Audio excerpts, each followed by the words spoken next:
Welcome to Solo Sailing with Trev White. Today I'm just going to go through and chat about sailing in Tonga, the Kingdom of Tonga, and where we are now. Sailed from Nuka Alofa in the Southern Kingdom. So basically we had the King's party, his birthday party, and it was quite a big affair. There's a lot of parade, a lot of festivities, people out. Everybody had a parade vehicle. It was pretty cool. Lots of happy people, pretty relaxed sort of atmosphere. It was a fun activity to be a part of, and if you're going to sail there and it was around that time, I would recommend it. It was definitely a pretty cruisy day. So we spent the day just enjoying the festivities, and then the following day we focused on provisioning. So we were focusing on fuel, gas, food. Water was still a challenge. But yeah, managed to buy 80 litres of water from a supermarket, Chinese supermarket, at a very expensive price. But, you've got to do what you've got to do sometimes. I think the water was more expensive than the fuel. But anyway, we enjoyed ourselves at the King's birthday party, and most of our provisioning was done. We just hired a cab from the wharf, and a pretty cool guy, pretty easy going, and he just drove us around to fuel stops. We got about 60 or 80 litres of diesel, topped up the tanks, got I think 20 litres of petrol, and we also found gas. So it took us a couple of days to get gas. It was a bit of an adventure. People sort of closed down for the King's birthday. And then we hit a couple of supermarkets. I mean, everything in Tonga is owned by the Chinese. I don't think there's another nationality that owns a supermarket or a food processing place. That's all Chinese. Everything seems to be snap frozen. So if you want meat, it's all frozen. Vegetables, frozen. Nearly everything is frozen. Don't know where it comes from. The quality, marginal. Tinned food or frozen food. There's very, very little fresh. Like we found some, vegetables from roadside vendors, and to be honest, quite disappointed because a lot of that turned out to be quite rotten already. So in hindsight, it would have been better to be very selective about the food from the roadside vendors. But yeah, we went to town. We collected a decent amount of fresh veg, some frozen meat, some more chocolate for the girls. Bought another carton of beer, a couple of bottles of Tongan rum, which is pretty damn tasty, I might admit. The other night we went out with all the boys from Little Fish, the other catamaran, and we had a big night on the beers at the local port there.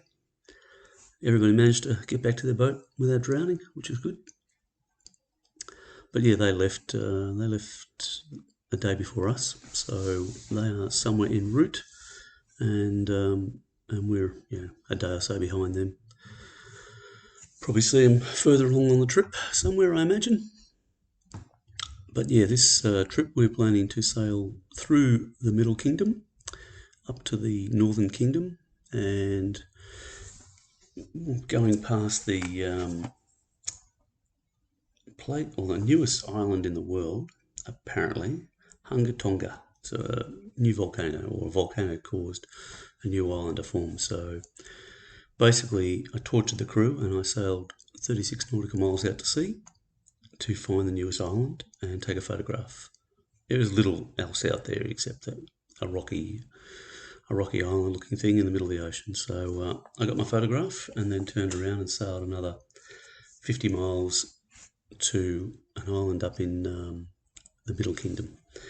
So we cleared customs, which was a reasonably straightforward process. Went down to their facility, looked at the passports, another hour wasted, and got all our passports sorted out and had our cruising permit. We left probably about 9 o'clock because we're going to sail out to the island in the afternoon and then overnight and arrive at Hafaya Island. So that was the plan and pretty much what we did. It was a beautiful day, great day sailing, and the island was a bit understated. But we arrived at Hawhai the next morning, which is it's a really pretty little tropical Pacific island. So we arrived and stayed on the west side. There's a bit of a bay. It's a bit shallow. I wouldn't try and go in there at night. I think it would be a good place to get shipwrecked. Excuse me. But going in there during the morning, just took our time. Found a berth off to the left-hand side of the wharf, because they do get ferries coming and going, and you need to make room for those guys, or they'll just nudge straight past you. So anchored up in the bay, had pretty good protection from all the winds, and the winds were coming from the east, which is the predominant wind. So we had reasonable protection. The island's only low, so the wind still sort of came through there, but it was quite calm. Justine and Pierre went off looking for water, so we were still sort of running low on water, and whilst they were off trying to find some fresh water, we, Esther and myself, just turned on the water makers and we were making water at the same time, doing a bit of exploring locally, and just chilling out. So Pierre and Justine are a married couple, so that gives them a time to get away and do some coupley stuff. And they went and they found some local guy who apparently all the water is captured off the rainwater. So we got 20 litres off them, and he came over and he had a meal with us that night, so that was okay. And we just spent like 2 days there just chilling out. Wasn't much there. The fishing was marginal. There wasn't a lot around. I tend to find that at some of these islands, there's not a lot of fish life. It's either fished out or it's just not productive for finding fish. So I was hoping to spear a couple of fish, but no joy. And we'd been towing a lure and didn't get any joy there either. I think the only fish we hooked was a sailfish coming into a Nuka Alofa, a week ago. It was probably, I don't know, maybe an 80 kilo sailfish, and within about 5 minutes it had snapped our line. It was just too powerful for what we were running. Just excuse me while I take a sip of my tea. Yeah, but so either way, it was still a beautiful place to be. It's pretty relaxing. There's not a lot of locals around. These islands only maybe have 100, 200 people on some of the small ones. There's not a lot there. They'll have a local primary school. The kids tend to live in the bigger cities, or the older kids in the bigger cities, and go to the high schools, like a boarding college type arrangement. All the education finishes when they're young, which is sad, but probably the reality of the environment, and there's not a lot of money in some of these places, so that's another factor. If you can't afford schooling and the government's not paying for it, then your children don't get educated, and that perpetuates a cycle. But we spent some time there chatting to the locals, just swimming, chilling out, bit of fishing, making water, which is my main priority. So filled up the water tanks, and the water there was just beautiful. It's crystal clear, absolutely gorgeous. Warm temperature, great place just to chill out and have a beer, go for a swim. But from there, we sailed across looking for whales to Pungai, which is sort of the middle kingdom, and the island we went to is Ulua Island, which is sort of basically the main island, but on the southern tip, not quite into the sort of government area.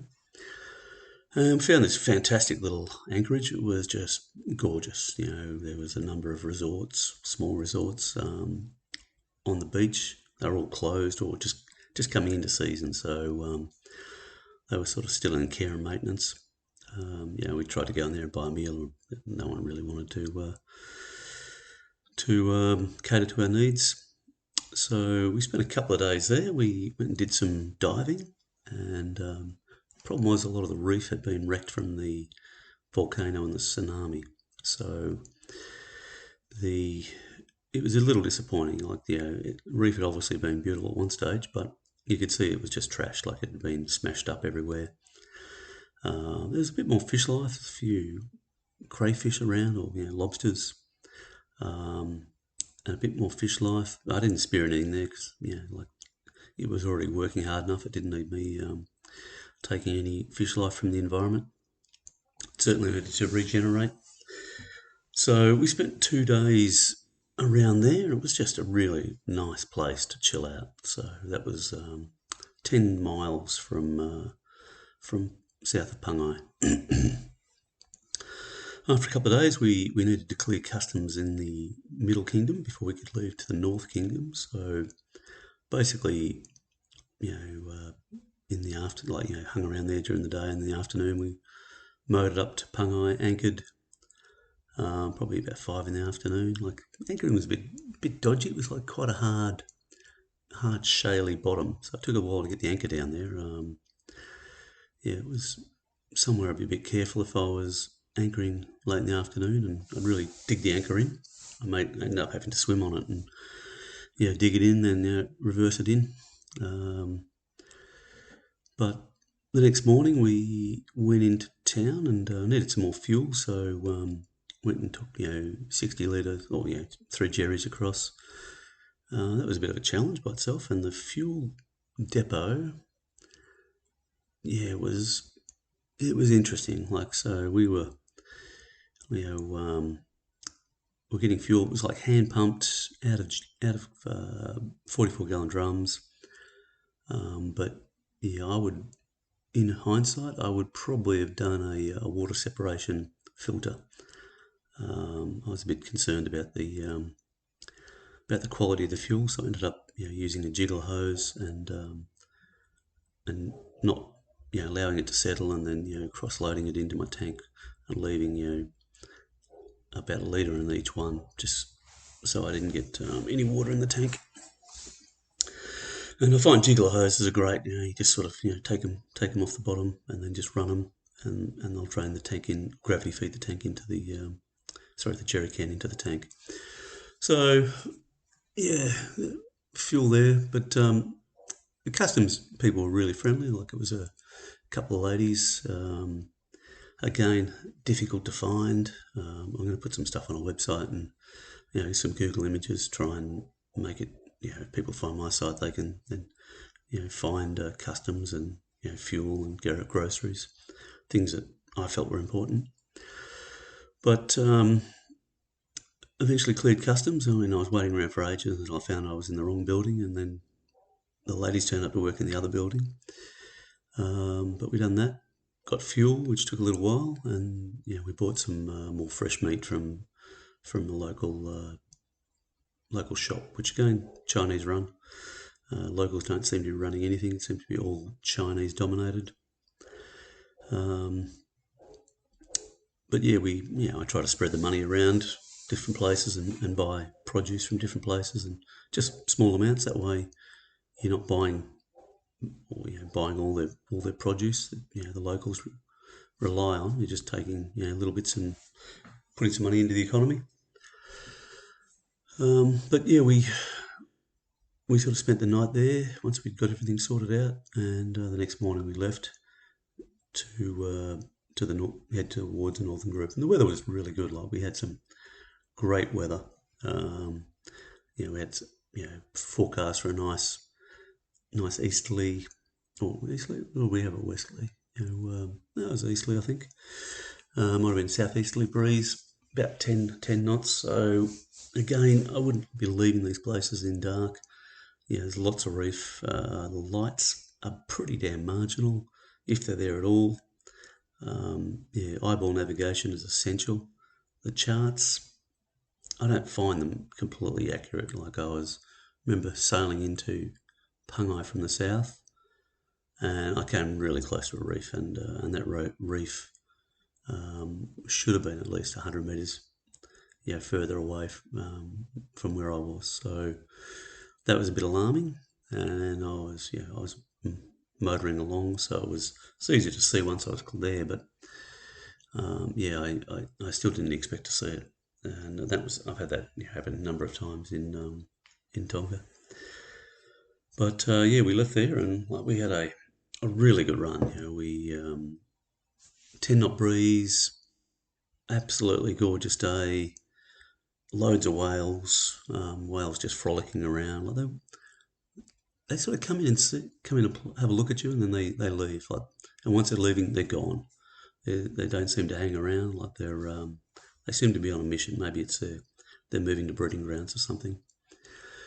But I decided to have a play around with sail configuration. So because I'm running a ketch, I can run 2 spinnakers, and I do have 2 spinnakers. I have a large asymmetric, and I have a smaller symmetrical spinnaker, which I run off the mizzen. So we ran 2 spinnakers and the main, and it looked awesome. Boat was just cruising along, just easy heel, and we carried those for what did we carry those for? Probably 8 hours, and it was just absolutely glorious day. I mean, I very rarely get the opportunity to fly spinnakers as a solo sailor or even with short-handed crew.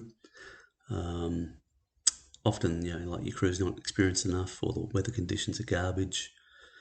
Sometimes I'll fly the smaller spinnaker by myself, so it's easy to sort of manage. But the larger spinnaker, I don't like flying them by myself. And I've got it in a sock, but I find things go wrong with spinnakers, and it's difficult to manage when you're by yourself. So, we did have a bit of drama when we were pulling it down. Wind picked up, so we had to get the spinnakers down. The sock got jammed, funnily enough. Not quite sure what happened. Could have been, got a twist in it, or crew were just sort of fucking around. But either way, it got twisted, and then I had Esther on the sock trying to drag that down, and I had the foot of the sail and trying to relay to Pierre to release the halyard, and we were just going to haul it in under the boom and dump it into the cabin, which is sort of old school, sailor spinnaker recovery. And that didn't relay very well, so he was trying to release it slowly. It kept refilling. Esther got lifted off the deck because she wouldn't let go of the bloody ropes, burnt her fingers, and it was a complete fuck fight. So, but with some very loud words from Justine in French, Pierre got the drift. He released it quickly, and we eventually got the sail in, and we didn't lose Esther, thankfully. But she did end up with some, deep blisters. So that was a bit exhilarating, and not a good way to end the day. But no one lost overboard, and didn't lose any sails. So, I spent a few hours just treating Esther's fingers. Some painkillers. She was in quite a bit of pain, and and the following morning, I ended up having to lance the blisters, get the pus out, dress those, using quite sterile technique, and just keep dressing them and draining the blisters, so they didn't get infected, and it was less painful for her. But overall, that sail wasn't too bad. We got up to the Vava'u group, probably. Well, we slowed down again because we were travelling a bit quickly, but got up there about 4 in the morning, and then just hung off on the west coast. So it's the main shipping channel into the Vava'u group. Again, I didn't feel comfortable going in there at night. I didn't know the place. It was quite dark. There wasn't a great deal of moon, and there's just little or no shipping channel markers. So it's okay for the island ferries. It's their backyard. They can go in there blindfolded, but I didn't want to risk it. And you've got these, large coral formations everywhere. We just hung off until first light and ended up needing to motor sail in because the wind was against us then. So yeah, just headed straight in and ended up anchoring this fantastic little spot called Kappa Island. So it's basically just straight in from the channel. And fortunately, there's only about 2 boats there, so we picked a prime spot, plenty of swing room. We could just get in there and drop the pick. Still needed to dress Esther's fingers a little bit, but she was pretty much on the heel. And the girls went off a bit of paddle boarding, and I was just doing some maintenance, making water again. The more people you have on board, the more water you need, and I need to make it. It's noisy. Well, particularly on my boat, my water maker setup is a little bit rudimentary. So everybody just went off and did a bit of exploring, some snorkeling and looking around, and again, not a lot of fish life, but what was surprising is the locals came in, and they were just in a long dinghy, and just started slapping the water with timber boards, probably about 3 inches wide. And they were just attracting the fish, and they were getting loads of fish. They were just pulling fish up, and they were just basically stunning the fish, hauling them out. And they ended up driving past and giving the girls probably about a 4-kilo trevally. So it wasn't dead; it was just stunned. So I ended up being presented a half-stunned fish. Obviously, expectation that I'm going to kill it and fillet it, which happy to do. Excuse me. And so we ended up having fish that night, and fabulous little anchorage. It was really, really nice. But like these great anchorages, I don't know what it is, but you're in there, everybody else decides they want to come and join you. So what is interesting, we're having the Ark Rally on at the same time, and they must have just been coming across from Tahiti, and within about a day I had 6 boats in the same tiny little anchorage, and I had a French boat sitting on top of my anchor. And I don't know what it is about the French and the Italians, tend to be these Europeans. They will anchor on top of each other. I mean, I like to give myself swing room. I like to be able to swing through 360 and not hit another boat. And I set myself up for that.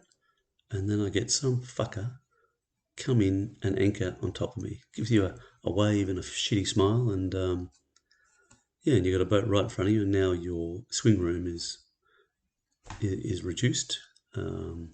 If you want to leave, you can't, because they're anchored over the top of your anchor. If they drag, they're going to take you out as well. So I find that really frustrating, and I find it rude, actually, inconsiderate. There's plenty of anchorages.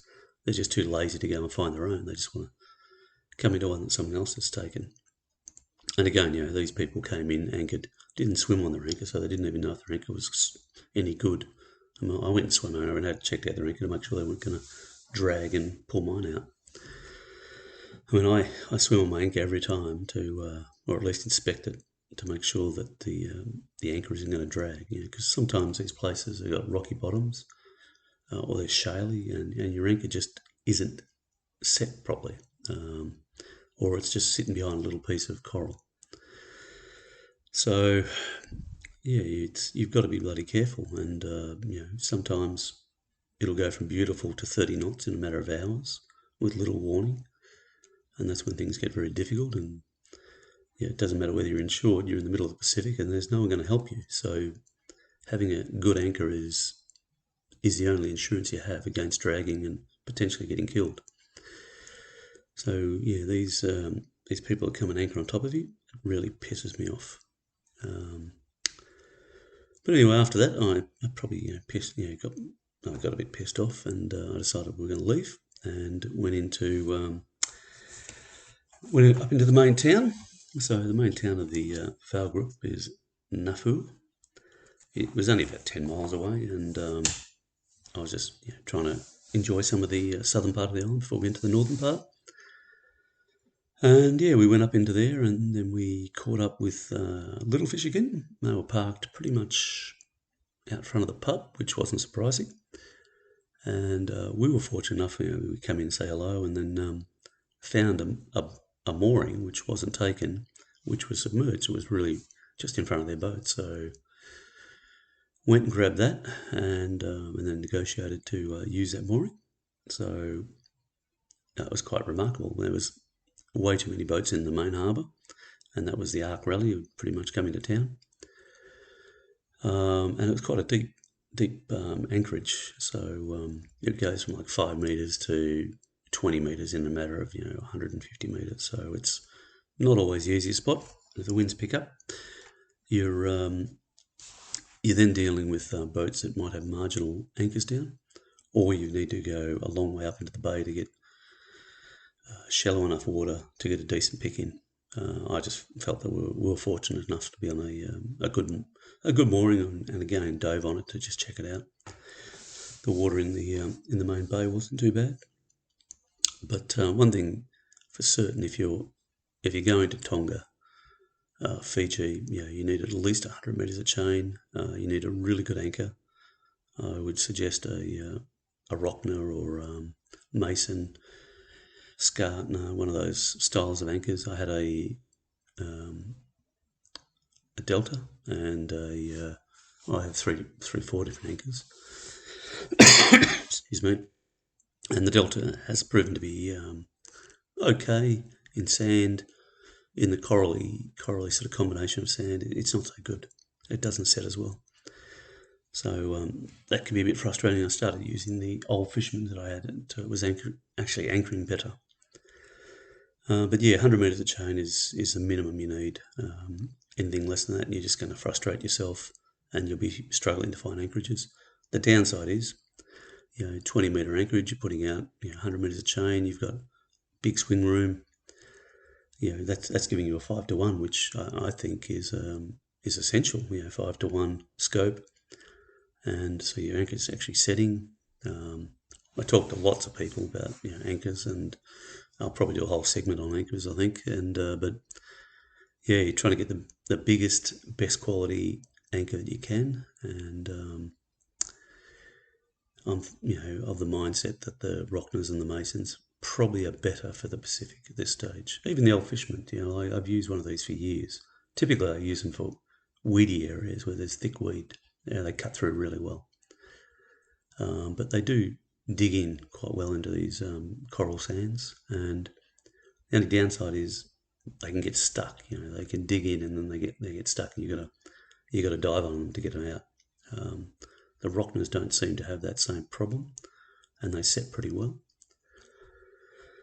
So yeah, but anyway, it's that the Kingdom of Tonga is a beautiful place, and there's loads of whales. Saw lots of whales. They're a funny whale. Like they come and look, which is unusual. I find them coming into the boats. I spent a lot of time in Harvey Bay in Australia, and the whales don't tend to come to you as much. You tend to go chase them. Here they come and have a look at you, and then they get away. And once they've gone, they're gone. They're not coming back. And I think we're just a bit early in the season, so but you will see lots of whales in the sailing season. So do keep an eye out for them. They're everywhere, particularly around Tonga. So I think up here in the main town basin of Nefu, where we need to provision. The crew's already gone. They're in town exploring.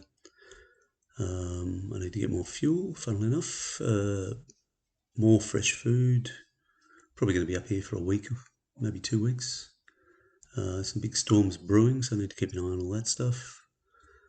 I think I need more gas for the barbecue. So I've been using the barbie a lot, and I hadn't checked the gas on that, but I think it's almost empty. So I'll need to chase a bit more gas.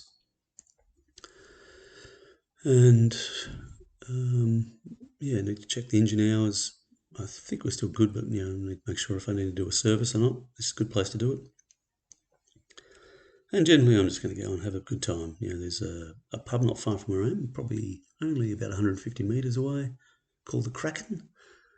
And it looks like it's a happening sort of place, a bit of a yachty hangout. So I'm going to go over there and catch up with the Little Fish guys tonight. Probably try and find some things to do around town, check this place out. But town, it's not too far away. And the crew will come back and tell me all about it and where we can go and get things.